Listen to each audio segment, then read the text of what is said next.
क्या बात है जी? कहाँ गए थे आप? इतनी देर से मैं आपका इंतज़ार कर रही थी। क्यों भाग्यवान, क्या हो गया? ऐसी तो कोई बात नहीं है कि तू मेरा इंतज़ार कर रही थी। आपको कुछ होश भी है या नहीं? अरे भाग्यवान, तू कहना क्या चाहती है? साफ साफ क्यों नहीं कहती? देखिए जी, बहुत हो गया। अब मैं और बर्दाश्त नहीं कर सकती। आपने अपनी इस भतीजी को गोद तो ले रखा है, लेकिन इसकी सारी जिम्मेदारी मुझे उठानी पड़ती है। इसके चक्कर में हमारी बेटी का रिश्ता नहीं हो पाता कहीं भी। या तो तुम इसे कहीं ठिकाने पर लगा दो, नहीं तो मैं इसे अपने हाथों से फांसी दे दूंगी। अरे भाग्यवान, क्यों तेरी बुद्धि मारी गई है? तू कुछ अकल से काम क्यों नहीं लेती? ये मेरी भतीजी नहीं, सोने का अंडा देने वाली मुर्गी है। तू मुझे एक बात बता, जब तक तेरे हाथ में दो चार पैसे नहीं होंगे तो क्या तू अपनी बेटी की शादी कर पाएगी कहीं अच्छी जगह? आप कहना क्या चाहती हैं? साफ साफ कहिए। तो ठीक है, अब तुम साफ साफ ही सुनो। जहाँ मैंने पहले इसका रिश्ता तय किया था, वहाँ मैंने अच्छे तरीके से बात बिगाड़ दी है। अब वो तलाक लेना चाहते हैं। क्या? अब वो तलाक लेना चाहते हैं? इसका मतलब अब इसे मुझे और झेलना होगा। अरे तू पागल हो गई है क्या? तू मेरी बात को समझ नहीं रही है। देख, वहाँ जब फैसला होगा तो मैं इसके बदले में कम से कम 20 लाख रुपए लूँगा, और फिर इसका कहीं दोबारा ब्याह करा देंगे। वो फिर वहाँ से भी ऐसे ही बात बिगाड़ कर इसका तलाक करवा देंगे, और 20-30 लाख रुपए फिर से ऐंठ लेंगे। अरे वाह, आपने तो क्या दिमाग लगाया है। और हाँ, मैंने दूसरी जगह शादी की बात भी कर ली है, लेकिन वो रिश्ता बहुत अच्छा है, तो मैं चाहता हूँ कि वहाँ मेरी अपनी बेटी की शादी हो। तो तुम ध्यान रखना कि मंजू बाहर ना आने पाए, क्योंकि हमारी बेटी थोड़ी सांवली है। अगर मंजू बाहर आ गई तो वो लोग फिर से मंजू को पसंद करके ले जाएंगे, और मुझे मजबूरन मंजू की ही शादी करनी पड़ेगी। लेकिन वो रिश्ता बहुत अच्छा है, तो मैं चाहता हूँ कि वहाँ मेरी अपनी बेटी की शादी हो।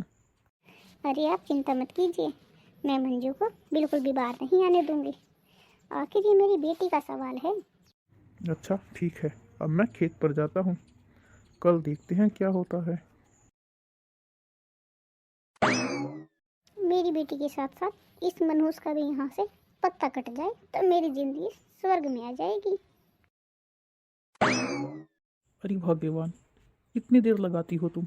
चलो ना, लड़की वालों के यहाँ पहुँचने में देर हो जाएगी। अजी, मैं तो बिल्कुल तैयार हूँ, लेकिन मुझे आपसे कुछ बात करनी है। क्या बात है, कहो। देखिए जी, आजकल ज़माना बदल रहा है।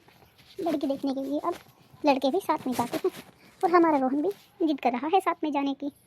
लेकिन शादी ब्याह के फैसले तो बड़े ही तय करते हैं ना। बाबूजी, आजकल तो सभी जाते हैं लड़कियां देखने। बाबूजी, अब तो लड़कियां भी शादी से पहले अपना पूरा ससुराल देख कर जाती हैं। फिर हमारा रोहन तो बहुत सादा है। अच्छा अच्छा ठीक है, अब सारी बातें यहीं करते रहोगे या चलोगे? आपको आने में कोई तकलीफ तो नहीं हुई? अरे नहीं नहीं बहन जी, बस आसानी से पहुंच गए हम। आप अपनी बेटी को बुलाइए, ताकि हम उसे देख सकें और उससे एक दो सवाल पूछ लें। भाभी, मुझे लड़की पसंद है, आप तुरंत हाँ बोल देना। हाँ रोहन, मुझे भी यही लड़की पसंद है। देखिए जी, हमें लड़की बहुत पसंद है। अरे भाई साहब, ये मेरी बेटी नहीं है, ये तो मेरे जेठ की लड़की है। छोटी सी थी जब इसके माँ बाप गुजर गए थे, तब से अपना पेट काट काट कर इसे पाल रही हूँ। ये है हमारी बेटी पूजा। अच्छा जी ठीक है, हम घर जाकर सुलह मशवरा करते हैं। बताओ, तुम सबका क्या इरादा है? मुझे उन्हें जवाब भी देना है फ़ोन करके। बाबूजी, रोहन को उनकी बेटी नहीं बल्कि उनके ताऊ की बेटी पसंद आई है, और सच कहूँ तो हम सबको भी वो ही पसंद है। हम सब की तो राय है कि शादी होगी तो उनकी ताऊ की बेटी से। लेकिन अगर वो इस बात को नहीं माने तो? अरे जहाँ हमारे बच्चों की खुशी होगी वही तो करेंगे ना हम। नहीं करेंगे तो दोनों बेटियों के लिए रिश्ता मना कर देंगे हम तो। मंजू, तुम सब मुझे इतना बड़ा धोखा दोगी, ये सब मैंने सोचा भी नहीं था। लेकिन रोहन जी, हमने क्या किया है? इतनी ज़्यादा भोली बनने की ज़रूरत नहीं है। तुमने मुझे पहले क्यों नहीं बताया कि तुम पहले शादीशुदा थी? और तुम्हारा तलाक हुआ था। लेकिन रोहन जी, चाचा चाची ने तो सब कुछ बता दिया था ना पहले ही। तुम्हारे काका काकी ने हमसे झूठ बोला और उन्होंने बोला सो बोला। तुमने भी मुझे नहीं बताया।